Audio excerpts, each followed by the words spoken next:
ඔබේ පියා යක්ෂයාය. එබැවින් ඔබේ කැමැත්ත ඔබේ පියාගේ ආශාවන් ඉටු කිරීමය.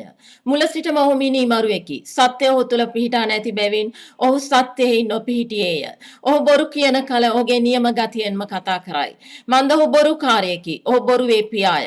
මම ඔබට සත්‍ය පවසන බැවින් ඔබ මා විශ්වාස නොකරන්නාහුය. යොහාන් 8:44-45 ශුද්ධ වූ බයිබලය.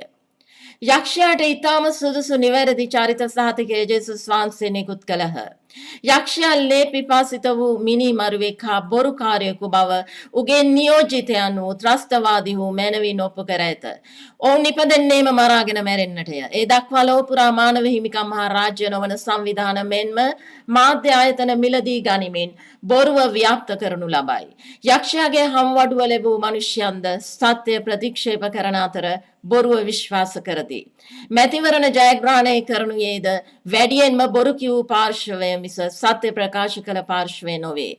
යක්ෂයාගේ ස්වභාවය අප ජීවත් වන මිනිසුන් අතර මුල් ඇද ඇති ආකාරය නිරන්තරයෙන්ම ගත හැකියි.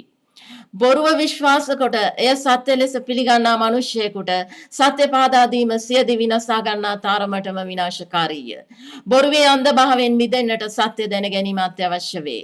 සත්‍ය දැනගත්තොත් වෙනස් වෙන්නට සිදු වේ. ඊට අකමැති මිනිසයා නීතිය ඉදිරියේ අර්ථ දක්වනුයේ සත්‍ය දැන ගැනීම තම සිත රිදවීමක් බවය. සත්‍ය දැන ගැනීම මනුෂ්‍යව යක්ෂයාගේ විලංගු වලින් නිදහස් කරනු ලබයි. ඕනෑම ප්‍රශ්නයකදී පළමුව ප්‍රසිද්ධියේ බිඳ වැටෙන්නේ සත්‍ය බව මතක තබා ගත යුතුය.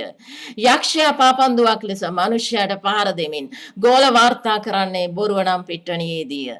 ජේසුස් වහන්සේව විශ්වාස නොකරන්නට කිසිදු දත්තයක් මනුෂ්‍යයාට නැත. එකම හේතුව යක්ෂයාය. 2026 ජූලි 17 මගේ දිනපොතෙනි. Godspell කීතු සුබ 95 220